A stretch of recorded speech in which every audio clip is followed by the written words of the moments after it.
What's up, vapors? Alright guys, I got a video for you guys here, and it's a video that I've been meaning to do for a while, ever since Vape Fest, or Vape Blast, but I've been wanting to get all these done. But someone brought it up in a comment about how they weren't gonna share a video of mine just because of the subject of this video. So what we're going to talk about today, guys, is we're going to talk a little bit about things, and I'm going to do a little explanation on why I believe certain things. Now, the big topic, as you guys are probably sitting there wondering, going, get to the point, get to the point, get to the point, get to the point, get to the point. Well, the big topic is battery safety, guys. Battery safety. I cannot stress this enough. I have a small story for you. Or two small stories for you of example of why battery safety is important. So I won't get into too many details because that gives kind of fuel to the fire for people who hate vaping out there to kind of push against it. But the battery safety is very important, guys, because if you don't know what you're doing and you're building too low on your resistance, it can short your battery, it can cause mishaps, and it can cause your battery and mod to explode, guys. This isn't a myth, this is real. I've witnessed it myself. And an example of that is the story during Vape Blast. The reason I wanted to do a video like this was because we had someone with a 26650 mutant explode. Their mod exploded. It overheated, it misfired, he threw it on the floor, and it exploded, guys. It was some scary shit. It literally, the explosion sounded like it was someone had fired a .30 caliber rifle in the area. So it's not a good thing. This isn't a myth. Battery safety is real important, especially if you're new to mods. With your, and I got an example here, with your G-Pens and your Ego Styles, your Ego Style batteries, what are in these is a computer chip which regulates your battery. It keeps you from over vaping it by turning itself off after 6 seconds of continuous inhale. And these don't have these, guys. These are direct battery to ADI connections here. There is no computer chip within it. You can get a computer chip for it. You can get a safety chip in there. But with these, most of your cylinder styles are not regulated, guys. They don't have a safety switch, a safety connection. The only thing you have to go for is the protective, anything that's protecting the battery itself. There are small little chips within these that have a protection on them, but that's not a lot, guys. That really isn't. It's not like one of those batteries. The battery's protected and your mod's protected. That's not the way it happens, and your vape's protected. But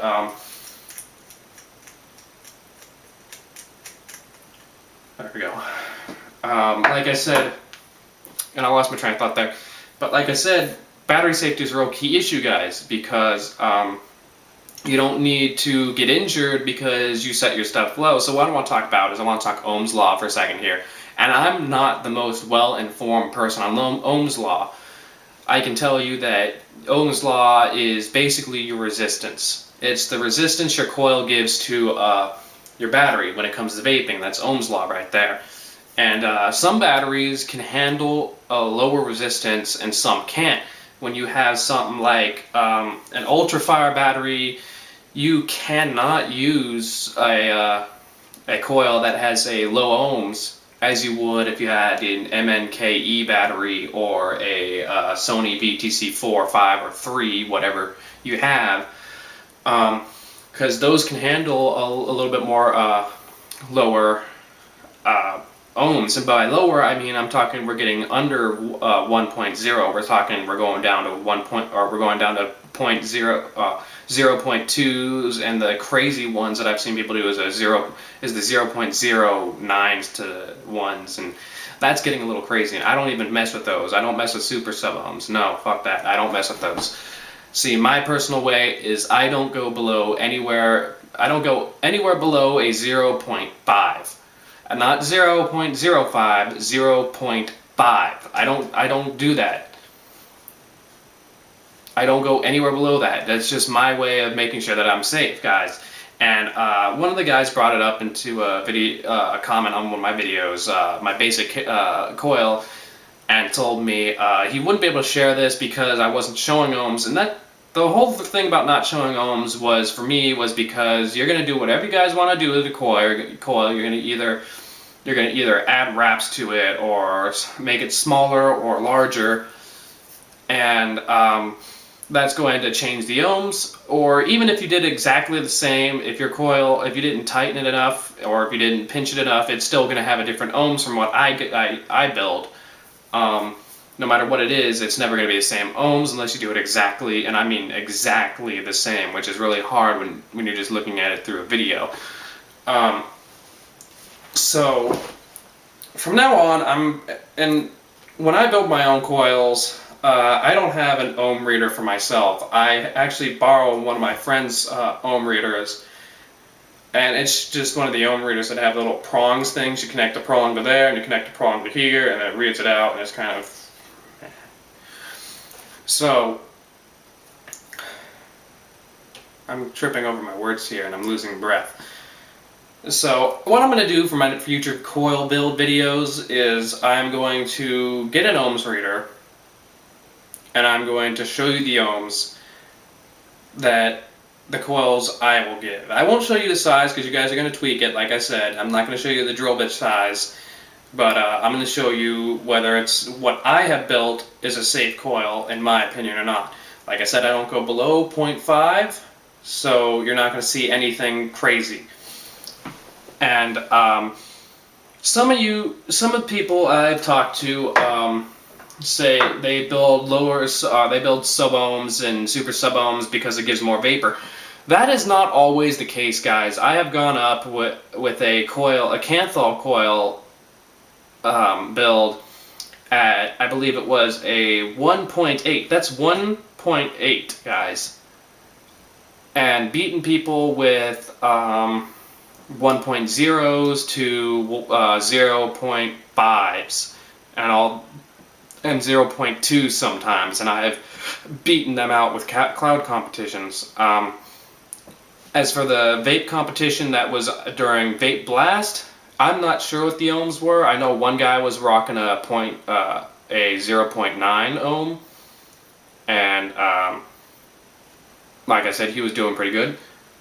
And I might have beaten him, I might have not, because my battery was already low, and I'm lucky to made it that far.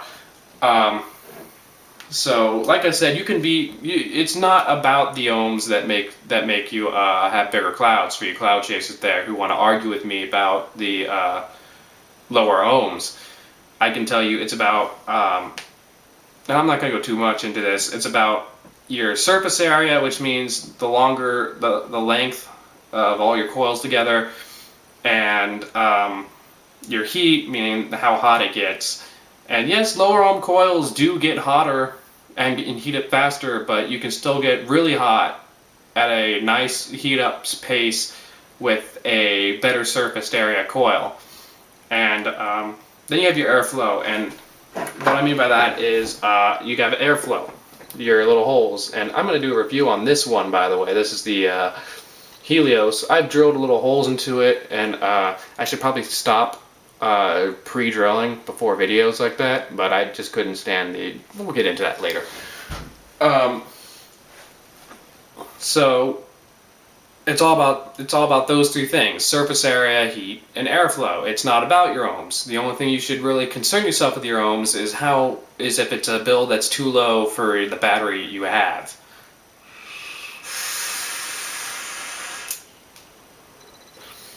So, as I said, battery safety, guys. I'm going to throw in a couple links to some Ohm's Law for vaping and some battery specs links and battery sheets to give you an idea of what you can do with the batteries that you have and how low your resistance is, just to get you guys a little more acquainted with the Ohm's Law and battery safety.